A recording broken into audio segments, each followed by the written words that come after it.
নমস্কার। ওম নমো ভগবতে রামকৃষ্ণায়। ভগিনী নিবেদিতার লেখা the master as I saw him গ্রন্থের বঙ্গানুবাদ স্বামীজিকে যেরূপ দেখিয়াছি এই গ্রন্থ থেকে পাঠ হচ্ছিল। আমরা দ্বিতীয় পরিচ্ছেদ পাঠ করেছিলাম। সেই অধ্যায়টির নাম লন্ডনে স্বামী বিবেকানন্দ। স্বামীজি 1896 খ্রিস্টাব্দে লন্ডনে গিয়েছেন এবং তারপরে তিনি 1897 খ্রিস্টাব্দের 15ই জানুয়ারি সিংহলে এলেন। সিংহল মানে শ্রীলঙ্কা, সেখানে এসেছেন এবং লন্ডনে থাকাকালীন এবং পরবর্তীকালে ভারতবর্ষে আসার সিংহল থেকে ভারতবর্ষে এসেছেন এবং বিভিন্ন সময়ে বিভিন্ন বক্তৃতা দিয়েছেন, সেগুলো আমরা পড়েছি। এখন আজকের পাঠ যেটা শুরু হচ্ছে সেটা হলো, স্বামীজি নিজে মনে করিতেন এই কালে মায়া সম্বন্ধীয় বক্তৃতাগুলির মধ্যেই তাহার বুদ্ধিবৃত্তির সর্বাপেক্ষা বিকাশ ঘটিয়াছে। মনোযোগ সহকারে ওইগুলি পাঠ করিলেই ধারণা করিতে পারা যায় যে আধুনিক ইংরাজি ভাষায় ওই সকল ভাবকে প্রকাশ করিতে গিয়া তিনি কি দুরূহ কাজে হস্তক্ষেপ করিয়াছিলেন। ওই অধ্যায়গুলি আগাগোড়া পাঠ করিলে আমাদের মনে হয় সুস্পষ্টভাবে অনুভূত একটি ভাবকে প্রকাশের অনুপযোগী এক ভাষায় প্রকাশ করিবার জন্য একটা প্রাণপণ চেষ্টা চলিতেছে। কোনো একটা ভাষা, কোনো একটা শব্দ কোনো একটা দেশে যখন প্রচলিত থাকে, সেই দেশের সমাজ, সেই দেশের সংস্কৃতি, এইগুলির সঙ্গে সেই শব্দ বা ভাষাটি বা শব্দটি ওতপ্রোতভাবে জড়িত থাকে। সেই দেশের সেই অবস্থার পরিপ্রেক্ষিতে, সেই সময় বা দেশের কালের পরিপ্রেক্ষিতে। সেই জন্য এটি বলছেন না যে কি এখানে যে ইংরাজি ভাষায় যে ওই ভাবকে প্রকাশ করতে গিয়ে কি কঠিন দুরূহ কাজ তিনি করেছেন। অর্থাৎ যখন ইংরাজি, তারপরে প্রতিশব্দ পাওয়া যায় না, বা ইংরাজিতেও যদি কোনো আছে কথা, কোনো ভাব, কোনো ভাষা, সেইটারও বাংলা অনুবাদ ঠিক করা যাবে না। যেমন শ্রীরামকৃষ্ণদেব কথামৃতে অনেক কথা বলেছেন, যার প্রকৃত ইংরাজি অনুবাদ হয়তো সম্ভব হয় না। তাই তিনি বলছেন যে কি কঠিন কাজ তিনি করেছেন এবং প্রাণপণ চেষ্টা করেছেন। স্বামীজি বলেন, মায়া শব্দটি ভুল করিয়া মিথ্যা জ্ঞান, ডেলিউশন অর্থে বুঝা হয়। সর্বপ্রথম উহা দ্বারা ইন্দ্রজালের মানে ম্যাজিকের মতো একটা কিছু বুঝাইত। যেমন ইন্দ্র মায়াভি পুরুরূপা ইয়াতে, ইন্দ্র মানে ঈশ্বর মায়ায় নানা রূপ ধারণ করিলেন। কিন্তু পরবর্তীকালে এই অর্থ লোপ পায় এবং শব্দটির এক এক করিয়া বহু অর্থান্তর ঘটে। কিরূপে এই বিভিন্ন অর্থের মধ্য হইতে একটি অর্থ চিরকালের জন্য নির্দিষ্ট হইয়া গেল, তাহার নিদর্শন নিম্নোক্ত বাক্যে পাওয়া যায়। নিহারেনা প্রাবৃতা জল্প্যা আসুত্রিপ উত্থা শাসশ্চরন্তি। অর্থাৎ যেহেতু আমরা বৃথা বাক্যালাপ করিয়া থাকি, ইন্দ্রিয়ের বিষয় লইয়াই সন্তুষ্ট থাকি এবং বাসনারই অনুবর্তন করি, সেই হেতু সত্য বস্তুকে যেন কুয়াশার দ্বারা আচ্ছাদিত করি। সত্য খুব স্পষ্ট এবং আমরা বৃথা বাক্যালাপ করে বা ইন্দ্রিয় গ্রাহ্য বিষয় নিয়ে আমরা স্যাটিসফাইড, সেই জন্য আমরা সত্য বস্তুকে আমরা সহজে দেখতে পাই না। অবশেষে শ্বেতাশ্বেতর উপনিষদ হইতে উদ্ধৃত শ্লোকেই দেখা যায় শব্দটি উহার সর্বশেষ অর্থ পরিগ্রহ করিয়াছে। মায়ান্তু প্রকৃতিম বিদ্যান্ময়ীনন্তু মহেশ্বরম। অর্থাৎ মায়াকে প্রকৃতি বলিয়া জানিবে, আর যিনি মায়াধীশ তাহাকেই মহেশ্বর বলিয়া জানিবে। মায়াধীশ মানে মায়ার দ্বারা তিনি ডিস্টার্ব হন না, মায়ার দ্বারা মায়াকে যিনি জয় করেছেন তাকে বলবে, তাকে মহেশ্বর বলিয়া জানিবে। স্বামীজি বলেন, বেদান্তে মায়া শব্দ সর্বশেষ যে পরিণতি লাভ করিয়াছে তাহার অর্থ যাহা ঘটিতেছে তাহার উল্লেখ মাত্র।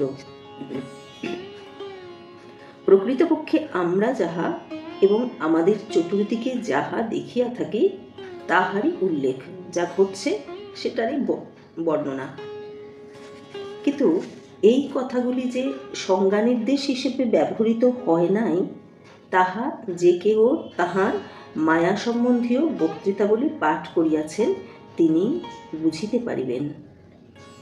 মায়া শব্দে যে কেবল ইন্দ্রিয়ের দ্বারা জগৎকে যেরূপে জানা যায় তাহাই নির্দেশ করে না, পরন্তু ওই জ্ঞান যে কুটিল পথগামী, ভ্রমপূর্ণ ও স্ববিরোধী তাহা স্পষ্টত বুঝা যায়।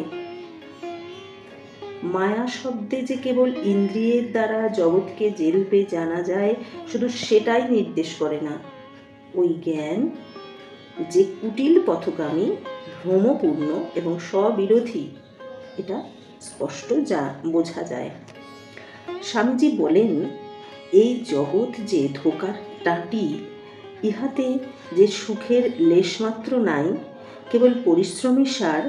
আমরা যে ইহার সম্বন্ধে কিছুই জানি না, অথচ জানি না ইহাও বলিতে পারি না। ইহা কোনো মতবাদ নহে, পরন্তু প্রকৃত ঘটনাসমূহের উল্লেখ মাত্র। বারবার এটাই বলছেন, প্রকৃত ঘটনাসমূহের উল্লেখ মাত্র। জগৎটা ধোকার টাটি। শ্রী রামকৃষ্ণদেব বলতেন এই কথাটি, যে এই জগৎটি ধোঁকার টাটি, আমি খাই দাই আর মজা লুটি। তার মানে তিনি মায়াধীশ, তাই এই জগতের যে ঘটনাগুলি ঘটছে তার পেছনের কারণ ওনার জানা আছে। সেজন্য উনি বলছেন, আমি খাই দাই আর মজা লুটি, অর্থাৎ আমি নিষ্পৃহ থাকি, নিরাসক্ত থাকি, এবং শুধু নিরাসক্ত থেকে দুঃখে একেবারে বিগলিত হয়ে যায় না। আমি কি করি? আমি আনন্দে থাকি। স্বপ্নের মধ্যে অর্ধনিদ্রিত অর্ধজাগরিত অবস্থায় সঞ্চরণ, সমগ্র জীবন এক অস্পষ্ট কুহেলিকার মধ্যে যাপন, ইহাই প্রত্যেকের অদৃষ্ট। সমগ্র ইন্দ্রিয়জ জ্ঞানেরই এই পরিণতি, আর ইহারই নাম জগৎ। তাহার ব্যাখ্যার অন্যান্য অংশের ন্যায় এখানেও আমরা দেখতে পাই যে ভারতীয় শব্দবিশেষকে সঠিকভাবে ইংরাজিতে অনুবাদ করা যায় না, এবং উহা বোধগম্য করিবার একমাত্র উপায় হইল এখানে সেখানে এক আধটি বাক্যের উপর সমগ্র মনোযোগ না দিয়া বক্তা যেভাবে যে ভাবটি প্রকাশ করিবার চেষ্টা করিতেছেন তাহা ধরিবার চেষ্টা করা। অর্থাৎ কোনো একটা বিশেষ শব্দের ওপর একটা আধটা বাক্যের ওপর মন না দিয়ে একটা কথা যেটা বলছেন, বক্তা কি বলছেন সেটা ধরবার চেষ্টা করা, কারণ এর অনুবাদ করা যায় না। সুতরাং মায়া অর্থে সেই চকিতের ন্যায় প্রকাশমান, এই আছে এই নাই, অর্ধসত্য অর্ধমিথ্যা, জটিল কোনো কিছু, যাহাতে বিশ্রামও নাই, তৃপ্তিও নাই, কোনো চরম নিশ্চয়তা নাই, যাহা আমরা ইন্দ্রিয় ও ইন্দ্রিয় নির্ভরশীল মনের সাহায্যেই জানিতে পারি। অথচ আর এই সকলের মধ্যে যিনি ওতপ্রোত রখিয়াছেন তাহাকেই মহেশ্বর বলিয়া জানিও। মাইনন্তু মহেশ্বরম, অর্থাৎ ভগবান এর মধ্যেই আছেন, কিন্তু উনি মায়ার দ্বারা লিপ্ত হচ্ছেন না। পাশ্চাত্যে স্বামী বিবেকানন্দ কর্তৃক সমগ্র হিন্দু ধর্মতত্ত্বের ব্যাখ্যা পাশাপাশি অবস্থিত এই দুইটি ভাবের মধ্যেই বিদ্যমান। অন্যান্য উপদেশ ও ভাবগুলি ইহাদের অনুবর্তী মাত্র। ধর্ম হইল ব্যক্তির ক্রমবিকাশের ব্যাপার, ক্রমাগত সত্তা ও পরিণাম, বিইং অ্যান্ড বিকামিং। থাকা ও হওয়া। কিন্তু এই ক্রমবিকাশের মূলে ওই দুটি মুখ্য ঘটনা থাকা চাই, এবং ভরকেন্দ্রটি যেন একটি হইতে অপরটিতে, মানে মায়া হইতে আত্মায় ধীরে ধীরে স্থানান্তরিত হয়। প্রাচ্যমতে মায়াতে তন্ময় হইয়া থাকার নামই বন্ধন। বন্ধন কি? যে মায়ার মধ্যেই তন্ময় হয়ে থাকা, আর এই বন্ধন ভাঙিয়া ফেলার নামই মুক্তি। এমনকি উহাকে নির্বাণ পর্যন্ত বলা হয়। এই বন্ধন যিনি ভাঙিয়া ফেলিতে চাহেন, তাহাকে সর্বদা ত্যাগের পথ অন্বেষণ করিতে হইবে, ভোগের অন্বেষণ করিলে চলিবে না। স্বামীজি বলেন, এই বিষয়ে তিনি সকল ধর্মের যাহা মূল মন্ত্র, তাহারই প্রতিধ্বনি করিতেছেন মাত্র।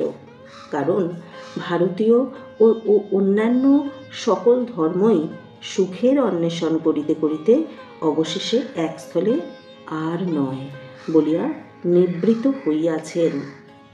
সকল ধর্মই সংসারকে নাচঘরে পরিণত না করিয়া সংগ্রাম ক্ষেত্রে পরিণত করিতে প্রয়াস পাইয়াছেন। সকল ধর্মই মানবকে জীবন অপেক্ষা মৃত্যুর সম্মুখীন হইবার জন্য শক্তি দিতে চেষ্টা করিয়াছেন। আমার মতে অন্যান্য আচার্যগণ হইতে স্বামীজির পার্থক্য বোধ হয় এইখানে যে তিনি সকল প্রকার প্রভুত্বকে ত্যাগের কোনো না কোনো রূপান্তর বলিয়া জ্ঞান করিতেন। তাহার জীবনের শেষ প্রান্তে আমি একদিন বলি যে তাহার মুখ হইতে আমি শুধু ত্যাগ শব্দই শুনিয়াছি, কিন্তু প্রকৃতপক্ষে আমার মনে হয় জয় করো কথাটি তাহার প্রকৃতির অধিকতর অনুগামী ছিল। সিস্টার বলছেন যে ওনার কাছ থেকে তার জীবনের শেষ প্রান্তে ত্যাগের কথাই, ত্যাগ এই শব্দটাই শুনেছি, কিন্তু এই ত্যাগের অর্থ কি? জয় করো। উনি বলছেন আমার তাই মনে হয়, কারণ দৃষ্টান্তস্বরূপ তিনি স্টিফেনসনের উল্লেখ করিয়া বলেন, ত্যাগের দ্বারাই তিনি বাষ্পীয় ইঞ্জিন আবিষ্কারে সমর্থ হন। অর্থাৎ তাহার ওই আবিষ্কারের পিছনে ছিল বহুদিন ব্যাপী ঐকান্তিক প্রচেষ্টা, ঘণ্টার পর ঘণ্টা নির্জনে কঠিন সমস্যার সমাধানে তন্ময় হইয়া থাকা এবং সর্বপ্রকার দেহসুখ পরিহারপূর্বক ক্লেশ বরণ করিয়া লওয়া। একটা বড় কাজ করতে গেলে অনেক ত্যাগের দরকার, সেই জাগতিক জিনিসের জন্য হোক আর ভগবানের জন্যই হোক। তিনি দেখাইয়া দেন যে প্রার্থনা বা চিন্তার দ্বারা রোগ আরাম করিবার জন্য চিত্তের যতটা একাগ্রতার প্রয়োজন, আরোগ্য সম্পাদনের জন্য ভেষজ বিজ্ঞানও মানব মনের ততটা একাগ্রতারই পরিচয় দেয়। তিনি আমাদের প্রাণে প্রাণে অনুভব করাইয়া দেন যে অধ্যয়ন মাত্রেই বিশেষ কোনো জ্ঞান লাভের উদ্দেশ্যে প্রযুক্ত তপস্যা। সর্বোপরি তিনি প্রচার করেন যে ধর্মভাবের বন্যাকে স্থায়ী করিবার শক্তি একমাত্র চরিত্রেই বর্তমান।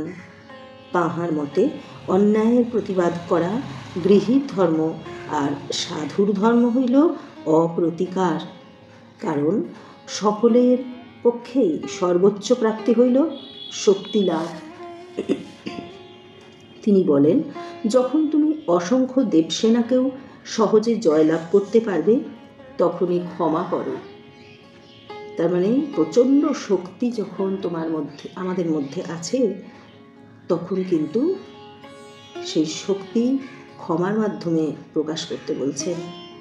কিন্তু জয় সম্বন্ধে যতক্ষণ সন্দেহ আছে, ততক্ষণ তাহার মতে কেবল কাপুরুষ ব্যক্তি এক গালে চর খাইয়া অপর গাল ফিরাইয়া দিবে।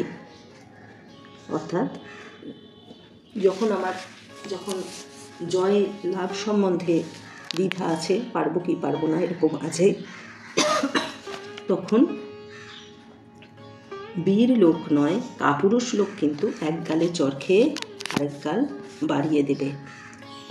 আজ এই পর্যন্তই থাক, এর পরে আবার শুরু হবে নতুন একটি পাঠ।